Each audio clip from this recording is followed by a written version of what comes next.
बिस्मिल्लाहिर्रहमानिर्रहीम।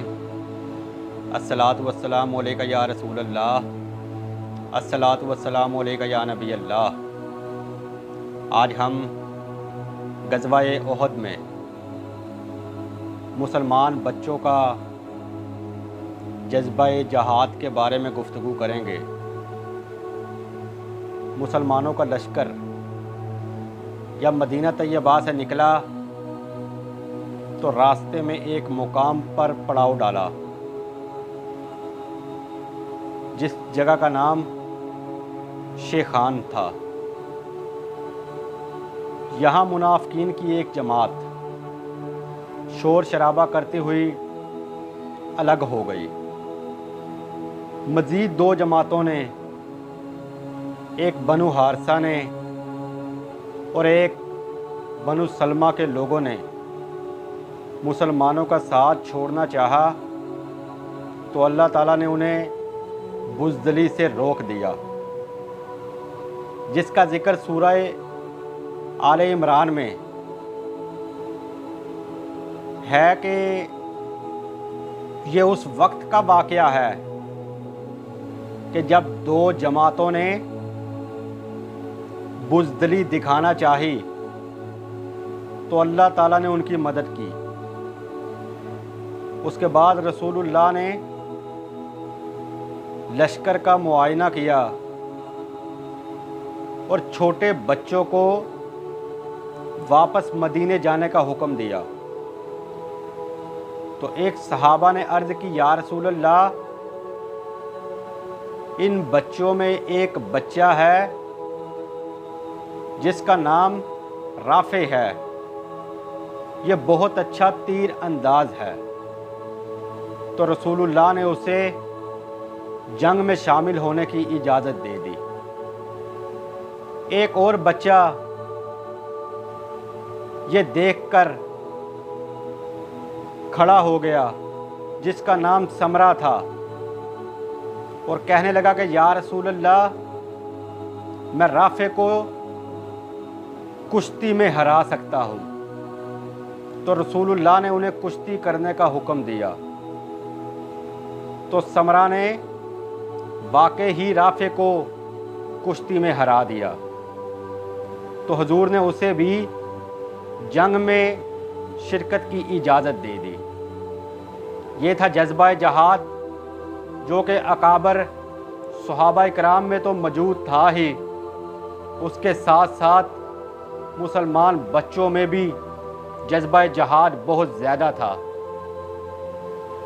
उहद मदीना तैयबा से 2 किलोमीटर के फासले पर था।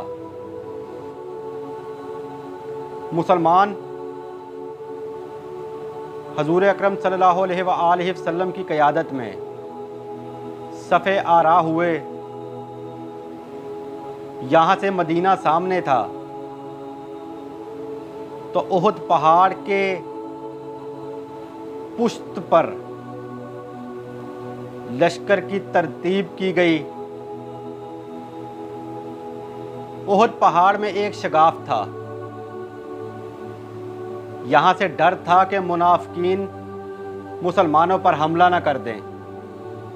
तो रसूलुल्लाह ने 15 तीर अंदाज़ों को यहाँ खड़ा किया कि जब तक मैं न कहूँ यहाँ से हिलना मत, मैदान मत छोड़ना, चाहे हमें शिकस्त हो चाहे हमें फतह हो। कुफ़ार की जमात में गाना बजाने वाली औरतें थी जो कुफ़ार को उभारती जंग के लिए और कहती कि मुसलमानों को मत छोड़ना।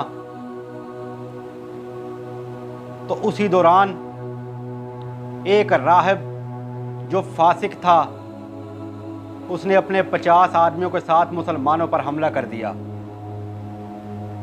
तो मुसलमानों ने तीर बरसाए, जिसकी वजह से वो राहिब और गाना बजाने वाली औरतें वहाँ से भाग गई। ये वही राहिब था जो हजूर अकरम सल्लल्लाहु अलैहि वसल्लम की बेइज्जत से पहले आपकी तस्दीक करता था, लेकिन बाद में मुनकर हो चुका था। پھر کفار کا علم بردار طلحہ بن ابی طلحہ میدان میں آیا تو مولا کائنات نے تلوار سے حملہ کر کے اسے زمین میں گرا دیا۔ تو صحابہ اکرام نے پوچھا کہ یا علی آپ نے اس کی گردن کیوں نہیں کاٹی؟ تو مولا کائنات نے فرمایا کہ طلحہ کی جو شرمگاہ تھی وہ برہنہ ہو چکی تھی، اور میں غیرت مند ہوں، میں حیا والا ہوں، میں اس حالت میں اس کی گردن نہیں کاٹ سکتا تھا، اسی لیے میں واپس آ گیا ہوں۔ اور اس کے دوسرے 4 بھائیوں کو بھی اسی طرح قتل کر دیا گیا۔ کسی کو حضرت امیر حمزہ نے قتل کر دیا، کسی کو سعد بن ابی وقاص نے قتل کر دیا، اور کسی کو حضرت عاصم نے قتل کر دیا۔ باقی انشاءاللہ ہم اگلی ویڈیو میں بتائیں گے۔ وما علینا الا البلاغ المبین۔